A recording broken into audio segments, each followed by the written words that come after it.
اعوذ باللہ من الشیطان الرجیم بسم اللہ الرحمن الرحیم ولا تمش فی الارض مرحا، اور زمین پر اکڑ اکڑ کر نہ چلو، زمین پر اکڑ اکڑ کر نہ چلو یعنی تکبر نہ کرو۔ انک لن تخرق الارض ولن تبلغ الجبال طولا، بے شک تو ہرگز نہ زمین کو چیر ڈالے گا اور نہ ہی بلندی میں پہاڑوں کو چھو لے گا۔ اللہ اکبر، تیرے اندر اتنی طاقت نہیں ہے، تو اتنا زور آور نہیں ہے۔ انسان ہے تو انسان کو انسان ہی بن کے رہنا چاہیے۔ فرمایا تکبر نہ کرو۔ حدیث شریف میں آتا ہے آقا علیہ الصلوۃ والسلام نے فرمایا جو شخص خیانت سے، تکبر سے، قرض سے بری ہو کر مرے گا وہ جنت میں داخل ہوگا۔ سبحان اللہ، خیانت نہ کرتا ہو۔ اب خیانت اصل میں کئی طرح کی ہوتی ہے۔ ہم ملازمت کرتے ہیں، اس میں بھی خیانت ہو سکتی ہے، اگر دیانتداری سے کام نہیں کرتے تو خیانت، گھر والوں کے حق حقوق ادا نہیں کرتے تو یہ بھی خیانت، پڑوسیوں کے حق حقوق ادا نہیں کرتے تو یہ بھی خیانت۔ خیانت صرف یہی نہیں کہ کسی نے آپ کے پاس امانت رکھی تو آپ اس کو واپس دے دیں گے تو امین بن جائیں گے، نہیں، یہ تو امانت داری یہ ایک قسم ہے، لیکن خیانت ہر قسم کے حق حقوق میں کمی کرے گا تو وہ خیانت ہی کہلائے گی۔ جی، تو خیانت کا بڑا وسیع مفہوم ہے، مختصر سا نہیں ہے۔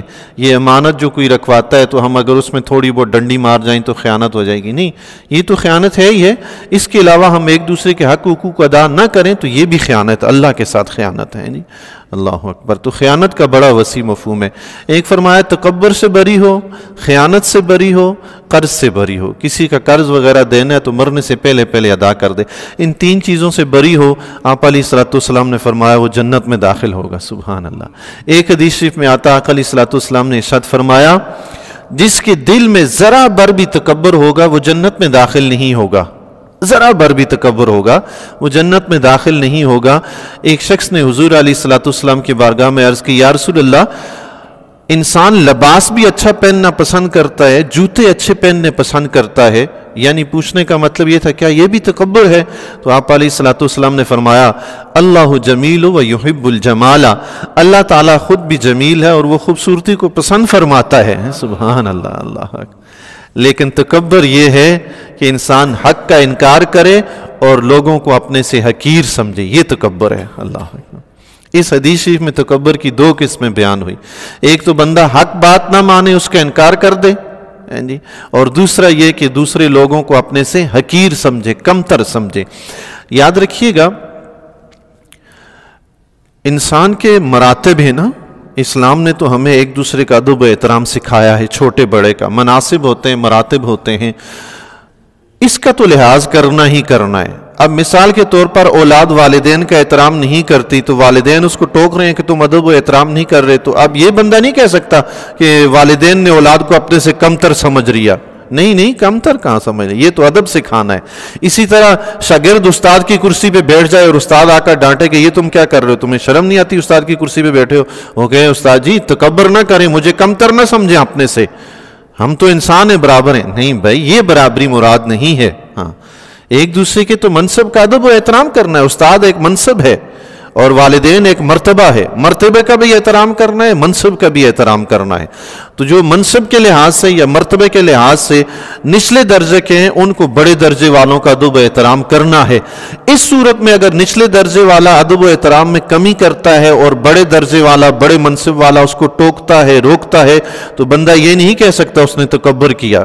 آج ہمارے ہاں اس طرح کی بھی ایک روایت ہے، اگر ہمیں بزرگ علماء، والدین یا اساتذہ اس طرح ٹوکتے ہیں تو لوگوں کے منہ سے ہمیں سننے کو ملتا ہے کہ یہ تو تکبر کرتا ہے۔ وہ تکبر نہیں کرتا، وہ تمہیں ادب سکھا رہا ہوتا ہے جو شریعت کا حکم ہے۔ آقا علیہ الصلوۃ والسلام نے فرمایا ہے لیس منا من لا یرحم صغیرنا ولم یوقر کبیرنا، وہ شخص ہم میں سے نہیں جو چھوٹوں پر شفقت نہیں کرتا، بڑوں کا ادب و احترام نہیں کرتا۔ تو اسلام نے تو بڑوں کے ادب و احترام کا حکم دیا ہے، درس دیا ہے، تو جس چیز نے اسلام نے جس چیز کے کرنے کا حکم دیا ہے تو اس کی تعلیم بھی تو دینی ہے، وہ سکھانی بھی تو ہے۔ تو تکبر یہ ہے دوسروں کو حقیر سمجھے، تو حقیر سمجھنا کب آئے گا؟ اب اس کا حق ہے وہ دے ہی نہیں رہا، اس کو کمزور سمجھتا ہے، اپنے سے کمتر سمجھتا ہے کہ اس کو کیا دینا ہے، اس کو اس طرح کیا کرنا، تو یہ غلط طریقہ ہے۔ اپنے سے کمتر نہ سمجھے، انسان سمجھے اس کو، اس کی بھی حیثیت سمجھے، اس کا بھی حق حقوق سمجھے، مانے، منصب یا مراتب کے لحاظ سے دوسرے کو تنبیہ کر رہے ہیں، تو یہ تکبر نہیں ہے۔ حدیث شریف میں آتا آقا علیہ الصلوۃ والسلام کے ارشاد گرامی کا مفہوم فرمایا، گزشتہ زمانے میں تکبر کی کئی قسمیں جی، کئی طرح کا تکبر ہوتا ہے۔ ایک تکبر تو یہ ہے کہ انسان اللہ کے مقابلے میں تکبر کرے، جیسا کہ فرعون نے کیا تھا، خود خدا بن بیٹھا۔ موسیٰ علیہ السلام پیغام بھی لے کر آئے، حق مانا ہی نہیں، حق کا انکار کر دیا۔ حضور نے فرمایا نا، حق کا انکار تکبر ہے۔ جس طرح فرعون نے اللہ کے مقابلے میں تکبر کیا، یہ تکبر کفر ہے۔ شیطان نے اللہ کے نبی کے مقابلے میں تکبر کیا، آدم علیہ السلام کو سجدہ نہیں کیا۔ رب نے پوچھا تم نے کیوں نہیں کیا؟ کہہ رہا انا خیر منہ، میں اس سے بہتر ہوں۔ یہ تکبر ہے۔ رب کا حکم تھا سجدہ کرنا، سجدہ نہیں کیا۔ اللہ کے مقابلے میں تکبر ہو تو بھی کفر، نبی کے مقابلے میں تکبر ہو تو بھی کفر۔ قرآن کریم میں آتا ہے، بعض کفار حضور علیہ الصلوۃ والسلام کے بارے میں کہتے تھے، اَهَذَا الَّذِي بَعَثَ اللَّهُ رَسُولًا، کیا یہ شخص ہے جس کو اللہ نے رسول بنا کر بھیجا ہے؟ نعوذ باللہ، نبی اکرم صلی اللہ تعالی علیہ وسلم کو اپنے جیسا انسان اور کمتر سمجھتے تھے، اس لیے وہ اس طرح کی باتیں کرتے تھے۔ تو اللہ کے مقابلے میں تکبر ہو، نبی کے مقابلے میں تکبر ہو، دونوں کفر ہیں۔ اور عوام کے مقابلے میں، لوگوں کے مقابلے میں تکبر ہو، یہ بہت بڑا گناہ ہے، گناہ کبیرہ ہے جی۔ قیامت کے دن حدیث شریف میں آتا ہے، تکبر کرنے والوں کو، متکبرین کو قیامت کے دن چیونٹیوں کی مانند انسانی شکلوں میں اٹھایا جائے گا اور انہیں جہنم کی وادی بولس کی طرف ہانکا جائے گا اور انہیں جہنم کا پیپ پلایا جائے گا، جہنمیوں کا، اللہ اکبر، جہنمیوں کا پیپ پلایا جائے گا۔ اللہ تعالی ہمیں عاجزی و انکساری کرنے کی توفیق عطا فرمائے۔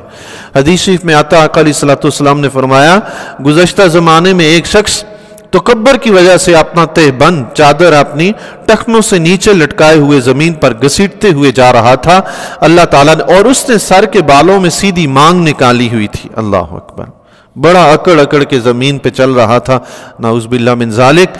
اللہ تبارک و تعالیٰ نے اسے اسی حالت میں زمین میں دھسا دیا۔ آپ علیہ الصلوۃ والسلام نے فرمایا وہ قیامت تک زمین میں دھستا رہے گا، اللہ اکبر، استغفر اللہ۔ لاکھوں ہزاروں سال گزر گئے ہیں جی، اب آپ کہیں کہ کیا زمین کی تہ ابھی تک نہیں آئی؟ وہ پروردگار ہے، زمین کو جہاں تک چاہے بڑھا دے جی، اللہ، وہ ہر چیز پہ قادر ہے۔ قارون کو خزانے سمیت زمین کے اندر گھسیڑ دیا۔ یا اللہ اپنی حفظ و امان میں رکھ، ہر قسم کے تکبر سے بچا، ہر ایسے گناہ سے بچا جو، ہر ایک گناہ تو اللہ اور اس کے رسول کو ہے ہی ناپسند نا، ہر گناہ سے بچا جو ہمارے لیے ہلاکت کا سبب بنتا ہے۔ تو رب نے منع فرما دیا جی، تکبر نہ کریں۔ پہلے زمانے میں ہوتا تھا، لوگ ٹخنوں سے نیچے، جو امیر کبیر لوگ ہوتے تھے نا، تو وہ ٹخنوں سے نیچے بڑی بڑی تہ بند باندھتے تھے اور پیچھے زمین پر گھسیٹتے ہوئے جاتے تھے، اس میں وہ اپنا بڑا پن سمجھتے تھے جی، تو وہ تکبر کرتے تھے، اس وجہ سے ایسا کرنا تو منع ہے۔ ویسے بھی سنت یہ ہے کہ انسان اپنی شلوار، اپنا تہ بند جو ہے ٹخنے سے اوپر رکھے ہیں جی، لیکن اگر تکبر کوئی نہیں کرتا، ویسے ٹخنوں سے نیچے ہوتا ہے، تو یہ منع بھی نہیں ہے، جائز ہے۔ صدیق اکبر رضی اللہ تعالیٰ عنہ نے حضور علیہ الصلوۃ والسلام کی بارگاہ عالیہ میں عرض کی تھی، جب آپ علیہ الصلوۃ والسلام نے فرمایا تہ بند جو ٹخنوں سے نیچے لٹکائے گا وہ جہنم میں ہوگا، تو حضرت صدیق اکبر رضی اللہ تعالیٰ نے عرض کی، یا رسول اللہ کیا میں بھی؟ چونکہ آپ کا تہ بند ٹخنوں سے نیچے ہوتا تھا۔ آپ علیہ الصلوۃ والسلام نے فرمایا، صدیق تم تکبر نہیں کرتے۔ اس کا مطلب صاف یہ ہے کہ تکبر کی وجہ سے جو ایسا کرے گا تو وہ جہنم میں جائے گا۔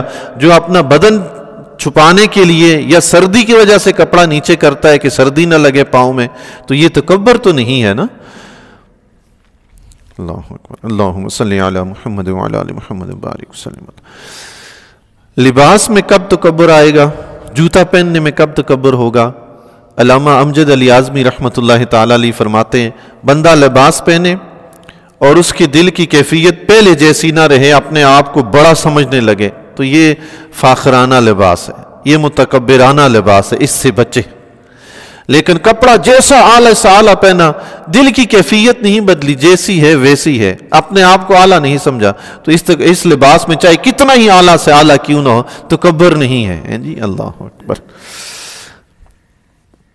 کل ذالک کان سیئہ عند ربک مکروہا، یہ جو کچھ گزرا ان میں سے ہر بری بات تیرے رب کو ناپسند ہے۔ اس آیت سے پہلے اللہ تبارک و تعالیٰ نے کئی گناہ گنوائے ہیں، کئی بری باتیں ہمیں بتائی ہیں، تو اللہ تعالیٰ نے فرمایا جتنی بھی بری باتیں اللہ تعالیٰ نے ذکر فرمائی ہیں وہ سب کی سب اللہ تعالیٰ کو ناپسند ہیں۔ اس کا مطلب کیا ہے کہ اللہ تعالیٰ کو بندہ مومن پسند ہے، یہ گناہ ناپسند ہیں۔ بندہ مومن کو چاہیے کہ ان گناہوں کو اپنے پاس بھی نہ پھٹکنے دے، انہیں اپنے سے دور رکھے، چونکہ یہ اللہ کا محبوب بندہ ہے۔ اللہ کے محبوب بندے کے پاس برائی ہو تو یہ رب کو ناپسند ہے جی۔ تو اپنے آپ کو ان کاموں سے دور رکھیں۔ اللہ تبارک و تعالی ہمیں اور تمام امت مسلمہ کو ان برائیوں سے دور رہنے کی توفیق عطا فرمائے۔